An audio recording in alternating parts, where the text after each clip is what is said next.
You're listening to CarSeat Questions, a podcast for parents of curious kids. I'm Lauren. And I'm Eddie. And if you're anything like us, you either have a kid or you care for a kid with questions. Questions about all sorts of things. And if you have a kid with questions, you yourself probably have questions, like, how do I engage my child on hard topics in a way that is honoring to God and digestible for a developing brain and a childlike spirit? If that's you too, we're glad you're here. We don't have all the answers, and we won't pretend like we do. But we are grateful to know some really smart, godly people whose expertise is in the hearts, minds, and souls of little ones growing up in today's world. So, for the next half hour, hop into the passenger seat, buckle your belt, and become childlike with us as the Lord takes us where He wants us to go. Enjoy the show.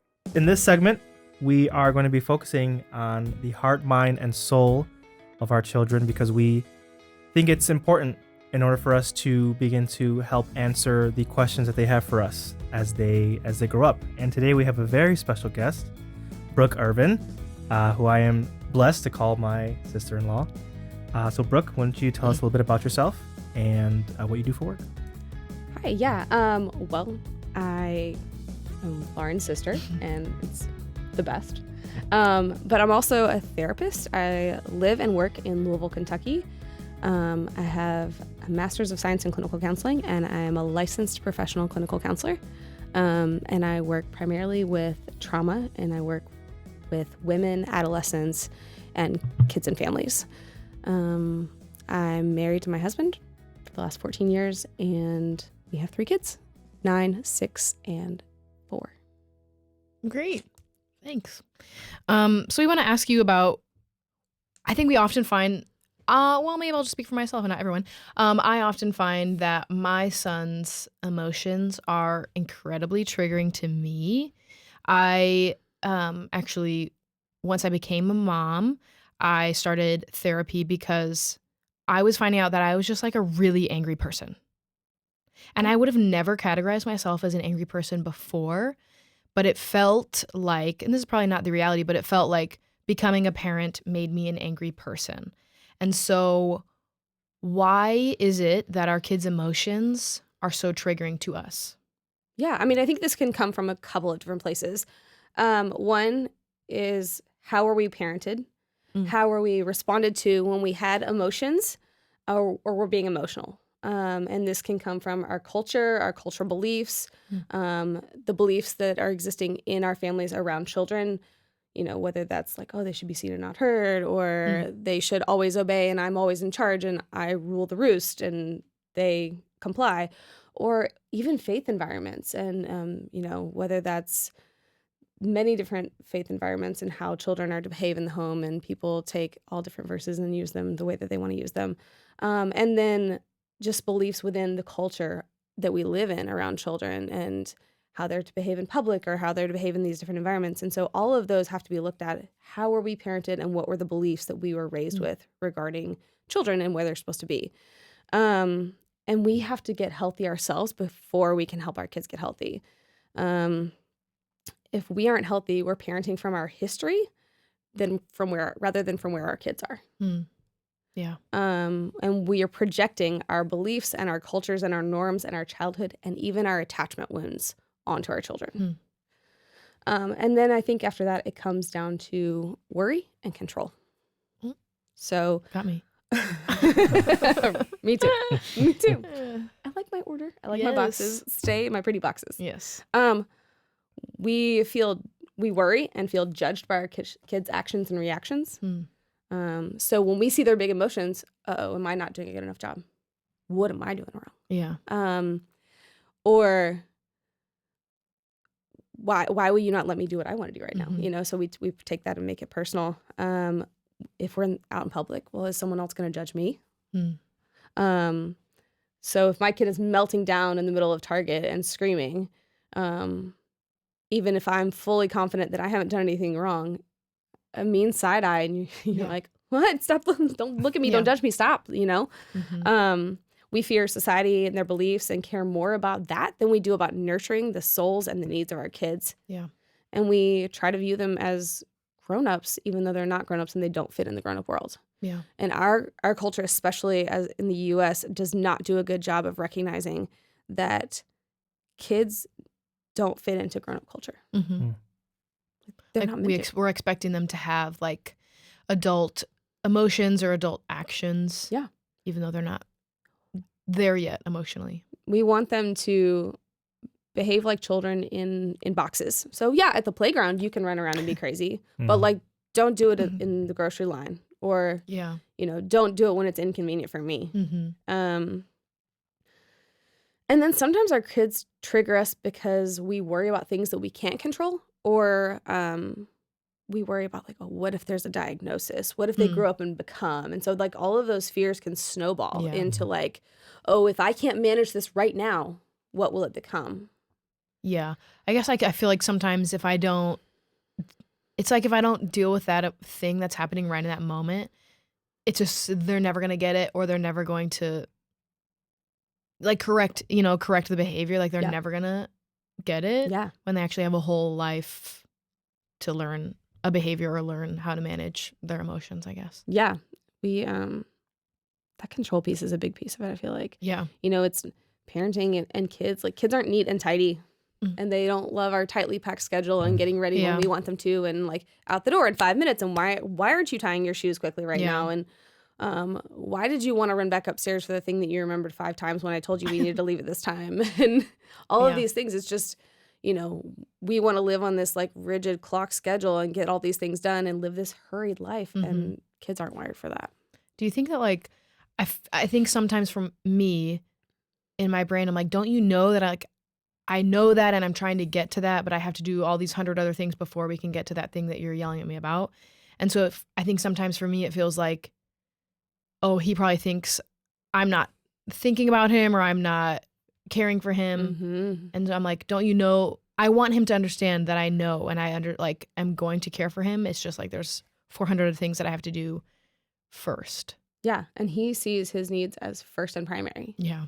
And he can't see all of those big things. He doesn't have the scope or the brain development for it. There's no way he can see it. Yeah. Yeah. I don't know if Lauren would agree to this, but when you become a parent, I used to be so annoyed when children would have tantrums in grocery stores. I'd be like, oh my gosh, this parent needs to like take control of their kid. Now that I have one, I'm more like, I feel for you. Like I understand what you're going through right now, and it's okay, and but again, like not having a child previously, I was like, well, what is the parent doing wrong? The child's acting this way, right.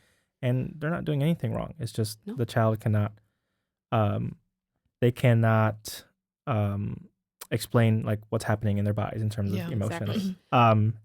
Go ahead. No, I was going to say, and like they're autonomous humans. Yeah. Like they have their own will and agenda, and you say we need to go to Target to pick up paper towels, and they're like, but I don't want to. I'm playing, so I'm going to be really grumpy with you the whole time because I was having fun, and you swapped my agenda without my consent. Yeah. Yeah, and it's so interesting that you mentioned like a lot of it has to do with how we were parented, and so like I grew up in a very traditional Hispanic household as a male, and so there's a lot of pressure, right, put on males to they can't express emotions, right? They can't cry. They have to be the strong person, quote unquote, what strong means.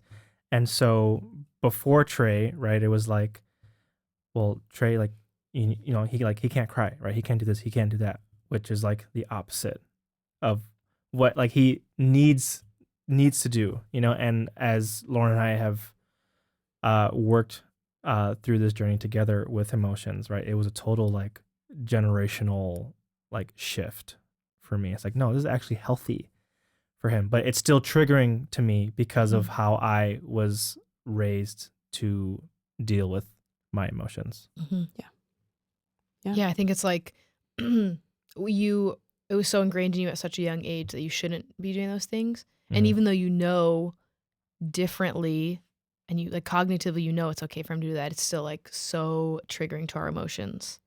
And it's like weird the disconnect that our brains have from our emotions. Because like, I know that it should be okay for him to do these things, but it makes me feel crazy inside when he does, lose his mind. Yeah. Why do you think that we often talk about like kids' emotions are bigger than their bodies, but what does that actually mean? Because I know practically like, oh, they just have a lot of emotions, but what does it actually look like for their feelings, their emotions to be so big? Well, I mean, part of that is, they're born with their emotions. They're all there. So, itty bitty people still have anger and happy and sad, and they're all there fully developed. And what isn't developed is the ability to regulate those. So, what they have to learn through various stages of growth is how to regulate their brain to think logically, how to be adaptable, how to have emotional skills, how to have relational skills. All of those things are there, but at the core, those emotions are still there. Yeah. And they have no ability to go, it's going to be okay.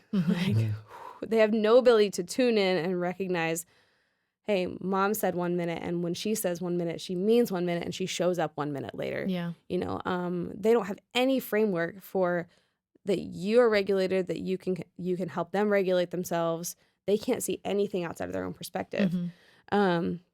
So yeah, their emotions unregulated. Any of us completely unregulated would be off the chain. Think about the time you're walking down the street and someone, elbows you and you're like, yeah, you elbowed me really hard and I want you to say I'm sorry. And you have like all these justifying things. Can you imagine if that was unregulated and you didn't like have societal norms or the ability to calm yourself down and the ability to realize like, oh, it's not that big of a deal. You'd be like, elbow you back, dude. Exactly. Don't do that. And that's where they're at. They don't know how to regulate their emotions. That part of their brain hasn't developed yet, that they're not logically online. So they can't think logically. They don't have relational skills, emotional skills, insight, adaptability. They're not able to tune into their body, and that's what we have to teach them. So they just have the core raw emotions disconnected from everything else. How do we teach them to like regulate? I know that's like a really huge question, but like how do we teach them to regulate their emotions or like to find constructive ways to let their emotions out? I think we model it for them. We do it with them. So if it's my kid's exploding and they're wanting to run away, run to me, you're safe, come here. Like, I've got you. Let me help you. Like, so I'm teaching you, you come to me and I will hold you and help you calm down. We teach them breathing. We teach them, hey, it feels really big in here. We identify it for us. So some of it's just, I'm going to identify this emotion. You look really angry right now. How about we take some breaths and see if we can calm down? So catching their emotions, identifying them for them and helping them learn, oh, when I feel this way, this is what I can do. Yeah. Or you seem really sad right now. Do you need a hug? And so some of that comes really naturally for us as parents. We're like, I'm going to give you a hug. That seems really natural. Or you seem really happy. I'm going to be excited and hug and rejoice with you. It's the negative ones that we have to help learn, teach them how to regulate and help them learn. Yeah.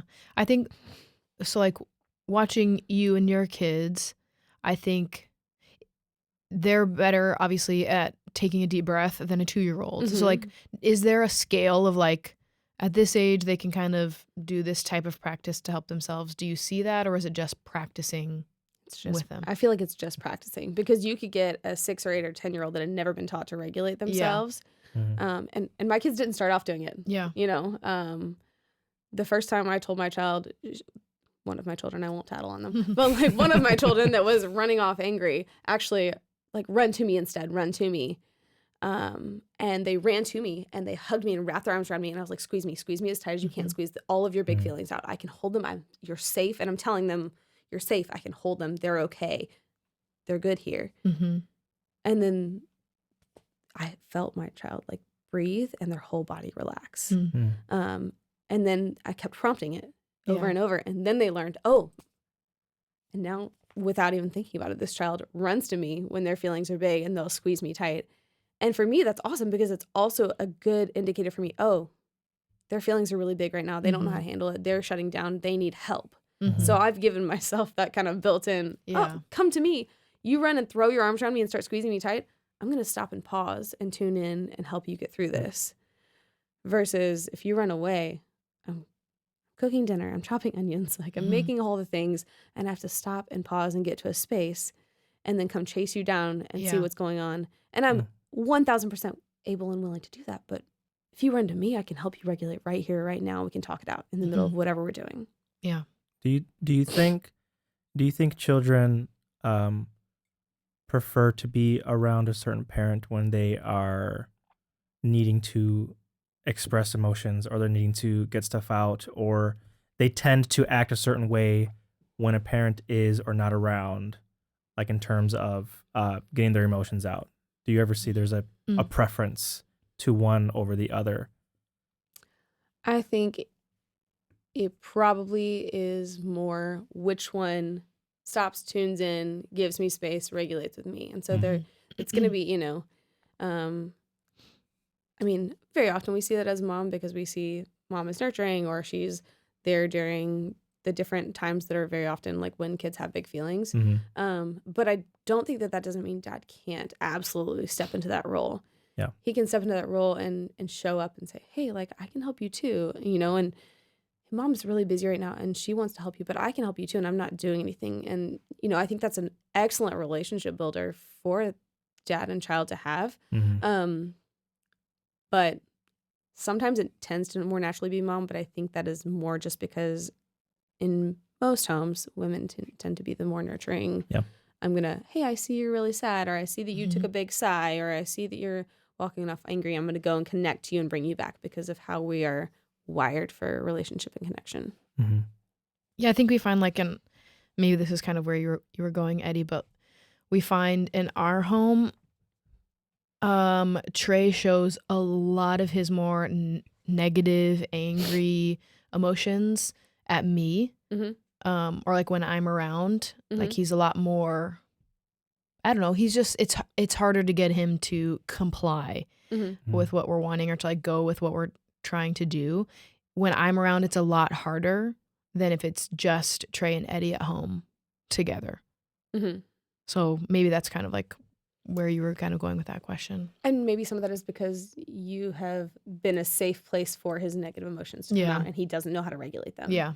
Where oftentimes dads tend to be like, nope, let's just go play. Let's go do something else. We're just going to like pivot, switch gears, move on, Yeah, and Eddie's really good at turning a situation into something else and like distracting him.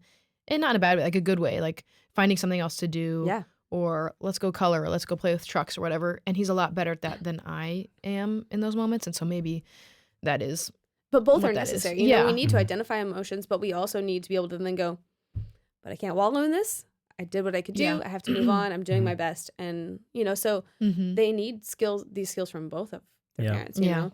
All right, I can identify my emotion, check in with myself, see how I feel, take some deep breaths, and then go play trucks. Yeah. I think it's interesting when Lauren and I became parents because it was during the height of the pandemic. And so our relationship with Trey is a lot different than a traditional working family's relationship with their children, right? Like we got to stay home with Trey. Yeah. I myself as a dad have been home with Trey his entire life. Yeah. And a lot of dads cannot say that about their relationship with their children. And so I think there have been times where like it's been good to see if one of us sees the other struggling, with Trey, we can just like step in and be like, hey, like, I got this, he's having, difficult time. You go and decompress and I'll, handle this. And again, not a lot of parents have that. Yeah. Because again, their situation is different, like when their child was born. And so for us, it's unique because we've both have been home with him equal amounts his of time. entire life. Yeah. Yeah. The first entire year of his life, we were both home 24/7. Yeah. And then once he turned 1, we each started going to the office at separate times. So Eddie's had just as many days alone with Trey as I have. Yeah. Like and has had to parent without me in the house too. Yeah. And I just don't think that's I don't think that's a situation most kids have, having both parents equally at home. Brooke, in your work with kids in situations that have been traumatic or just hard, like maybe a divorce or loss of a parent, what has been your experience in how kids process such big emotions and new information? Yeah. So when kids experience trauma, there's definitely a slowing down of their emotional development. When you see significant, big T, significant trauma, then you're going to see emotional immaturity. Their biological age and their developmental age do not match, or their emotional age, and they process new information differently. And sometimes we can see that played out in attachment. So they will disconnect from one parent or disconnect from authority figures or attach differently, just their attachment issues. You'll see anxiety, you'll see feelings of instability, insecurity, you'll see acting out in aggression. I think they want control. Yeah. And then also that whole, okay, if a divorce is chaotic, then they're going to continue creating the chaos because chaos became homeostasis. Or if they've experienced abuse, then they're going to continue creating chaos because that's how I have control. And that's what became the norm. And so you have to help them like re-regulate, learn how to regulate. And that's where, unfortunately, I think parents think, oh, my kids are handling the divorce so well, they don't need the therapy. Yeah. And it's like, but they do. They do need to process it out, to have a safe space that is theirs to talk about their feelings because they're scared of hurting mommy's feelings, or they're scared of hurting daddy's feelings, or they're scared of where they've been abandoned. They need a spot that is just for them. Or they think, oh, we had a really bad car accident and then the kid's scared to get in the car, but like they'll be fine. They're just gonna manhandle them in for a little. No, like take them and let them play it out. Let them act it out and talk about it, and have somebody, even at a young age, even just a little bit older than Trey, a kid in play therapy can make so much progress with just understanding and normalizing and putting away those feelings and having a space for them, having a an understanding of what happened to them so that they can comprehend it and deal with it. So you said that there's like a slowing down of emotional maturity. So if someone has like big T trauma, is that slowing down like for the rest of their life? So like maybe they're 30, but like even then you're kind of like, you seem emotionally immature as a 30-year-old. Or is it like just during that time period as they're working through that trauma? I think working through is the key. Like, do they work through it? Yeah. Or was it traumatic and they've never worked through it and they've never dealt with it? And then other than choosing unhealthy behaviors, and so maybe they seek alternatives, whether that's lifestyle choices or substances, or you getting into older kids, like how many ways are they going to try to run away from what happened to them? And then you see that the emotional immaturity continues, because when those things come into play, you also see a slowing down of cognitive development and mental and emotional development. So I think it depends on, is it dealt with, if kids can get some support and, work through it, then yes, they will catch up and they will get back on track. But if they don't get support, and then it just kind of snowballs. Yeah. Again, as a child of divorced parents, like you said, we needed some type of control, right? Because we didn't understand what was going on, and we felt like we had no control over the situation, which in reality we didn't. But we needed to find something, right? Just for our own selves. And so it's funny, but the way that we would deal with this is that once our parents started to date again, we would talk about their partners to the other parent in a negative way, because like, hey, we had control over this. And, that's just not the right thing to do. But again, our parents didn't like tap into that with us, that entire life change for us and our emotional development, that wasn't taken into consideration as they moved on with life. They just kind of forgot about like, oh, hey, like what about, your kids, your flesh and blood, So I just thought that was so interesting that you mentioned that kids want a sense of control, because that's exactly what it was for us as kids. Again, we were 12 and 9 when it happened, and so I just find that fascinating. Yeah. How can we as parents or teachers or caregivers tap into the developing emotions of a child and like work with them to work through these emotions instead of like pushing against them, like always trying to fight their emotions? How can we work with them? I've actually seen you do this even with Trey, and you do a really good job of it, is you give him choices as much as possible. I sometimes jokingly call it pseudo control. I'm like, you can brush your teeth and then put on your pajamas, or put on your pajamas and then brush your teeth. You pick, you're in charge. You're doing these two tasks. But giving them that control, allowing them to have a voice, recognizing that they are autonomous humans, that your goal is to guide and direct them safely towards the Lord and towards adulthood, like deliver them into adulthood, fully functioning humans. Your job is not to make them love ballet or love basketball or do the sport you did or like any absolutes that you have. We can't raise our kids with our absolutes. So kind of evaluating, what can I relent on? Mm-hmm.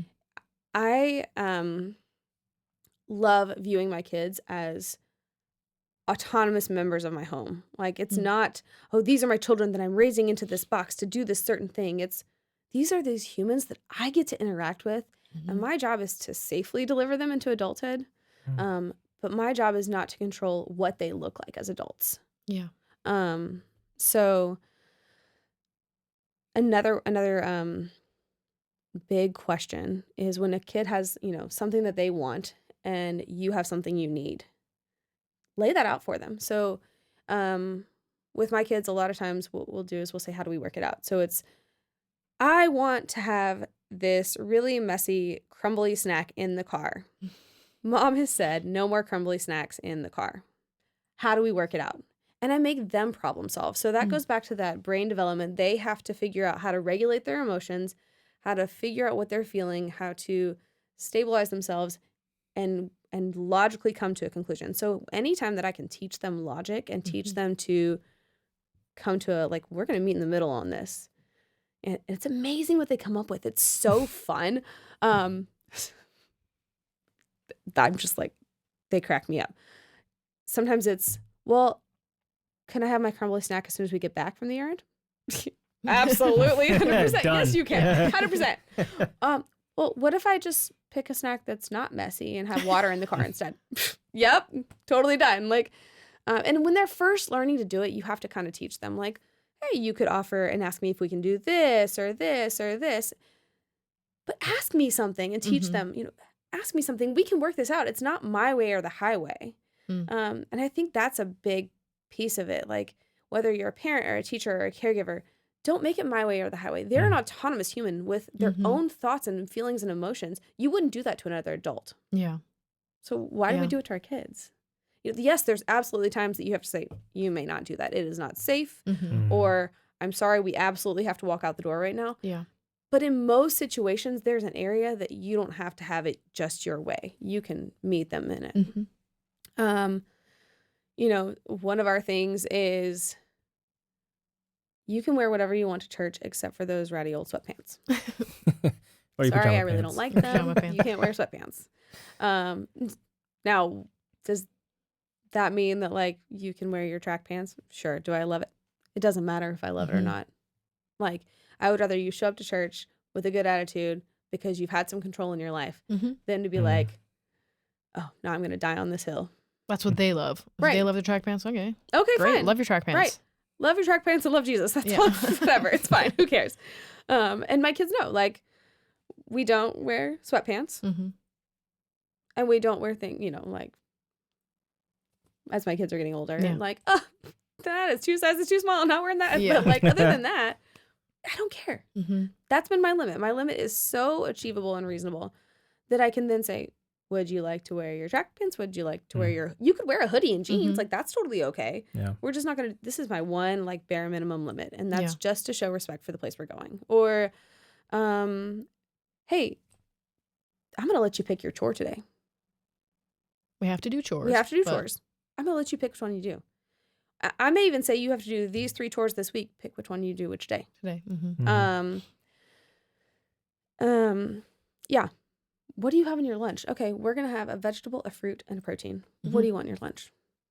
Yeah, so I just think giving them as much control as possible. And how do we work it out? That's my favorite question because they get to pick how they're going to come in line with my one limit and do everything else. Yeah, it's Ross Greene, the explosive child, talks a lot about, like, you have plan A, which is like my way or the highway. And then plan C is like, I don't care, throw it all to the air. How about plan B, which is I relent a little bit and let you have some voice, and I don't need it my way or the highway as a parent.